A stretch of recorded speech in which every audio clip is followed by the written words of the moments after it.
Le roi était très, très en colère que sa mère paye les frais juridiques pour l'affaire civile du duc de York. Selon l'auteur royal Christopher Anderson, le roi Charles III avait une entente tacite avec feu la reine Élisabeth II concernant le futur titre de sa femme, alors duchesse de Cornouailles.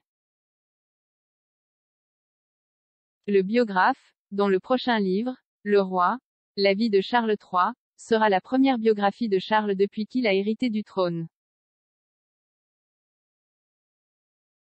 Monsieur Anderson s'est entretenu avec le commentateur royal Kinsey Schofield lorsqu'il est apparu dans l'épisode de la semaine dernière de son podcast 2D4 Daily. Il a déclaré: « Il lui a fallu 8 ans après la mort de Diana pour que Charles convainque la reine de lui permettre d'épouser Camilla. Pendant la cérémonie, il devait vraiment se prosterner, se mettre à genoux et prier l'archevêque de Canterbury et demander pardon pour leurs multiples péchés et méchancetés. Il a également dû promettre qu'elle ne serait que la princesse consort. Mais ensuite, pendant 17 ans, il a fait pression pour que la reine soutienne Camilla en tant que future reine. Et ce n'est qu'au début de cette année que le prince Andrew, le fils préféré de la reine, a eu besoin de 14 millions de dollars, 12 millions de livres sterling pour régler son affaire d'abus sexuel. En février, le duc de York est parvenu à un règlement avec Virginia Roberts Giuffre, qui avait intenté une action civile contre le prince. Le règlement à l'amiable de l'affaire civile américaine, qui, selon les avocats des Andrew, n'est-ce pas un aveu de culpabilité, a mis fin à la saga qui a vu Madame Giuffre affirmer qu'il l'a agressée sexuellement à 3 reprises lorsqu'elle avait 17 ans, allégation qu'il dément catégoriquement. Le biographe a poursuivi en disant que Charles était très, très en colère que la reine paye la facture de l'affaire civile des Andrew, affirmant que le prince de Galles de l'époque allait s'opposer à ce qu'elle utilise de l'argent pour payer son règlement. Double point. Il a allégué que quelqu'un dans le camp de Charles avait suggéré que ce serait le moment idéal pour que la reine annonce son soutien à Camilla en tant que future reine consort, et, en retour, Charles ne dira rien. Le 6 février, la reine Élisabeth a fait une déclaration pour marquer le 70e anniversaire de son accession au trône et, à la surprise de nombreux observateurs royaux, le monarque a publiquement déclaré son approbation pour que Camilla devienne reine consort une fois que Charles est monté sur le trône. Elle a déclaré: « Je reste éternellement reconnaissante et humiliée par la loyauté et l'affection que vous continuez à me donner.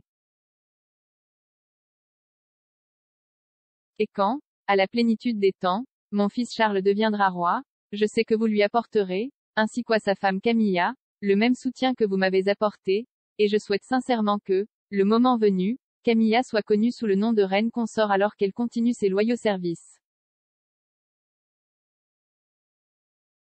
Monsieur Anderson a affirmé: « C'était ce genre de quid pro quo, une compréhension tacite dans les coulisses, je vais te gratter le dos, tu grattes le mien. Je pense que c'était une déclaration très réticente de la part de la reine. Il y a 5 ans, à l'approche du 20e anniversaire de la mort de Diana, la princesse de Galles, un sondage pour la Presse Association a révélé que seulement 14% du public voulait que Camilla soit reine.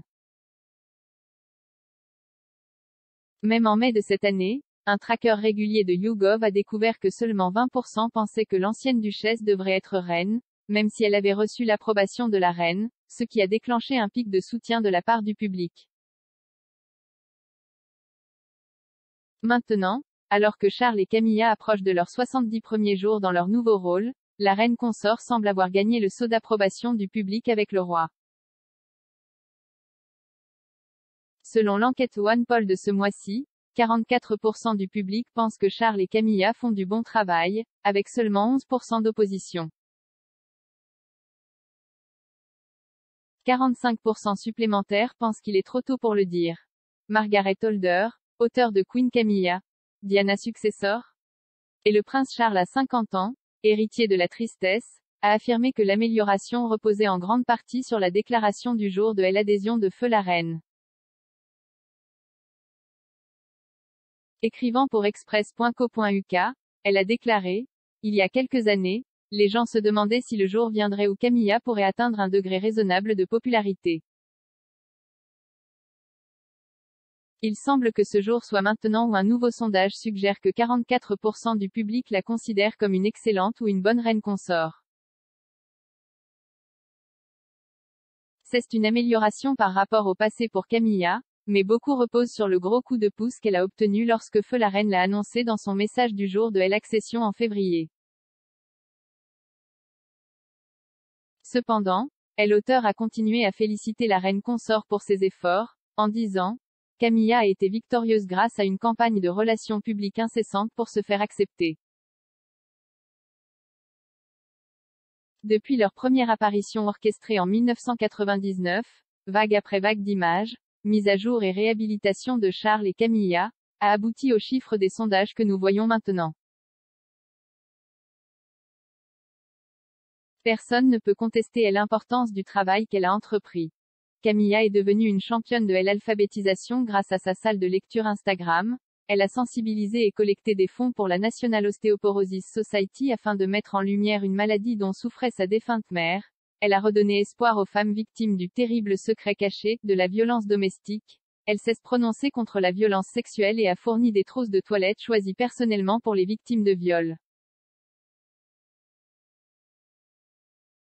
Camilla est de plus en plus considérée comme un soutien solide et fiable pour Charles, une femme mûre à la personnalité terre-à-terre qui aime s'éloigner de la vie de cour pour se rendre dans sa maison privée, Rémy House, quelques jours par semaine.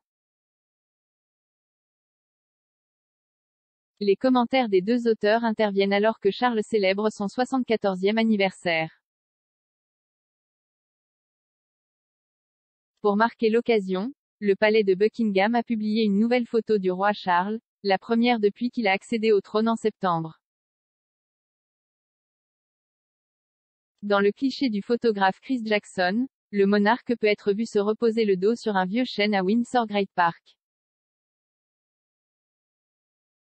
Le palais a également annoncé que Charles est officiellement devenu aujourd'hui le ranger du Grand Parc, un rôle auquel son père, le prince Philippe, a été nommé il y a 70 ans.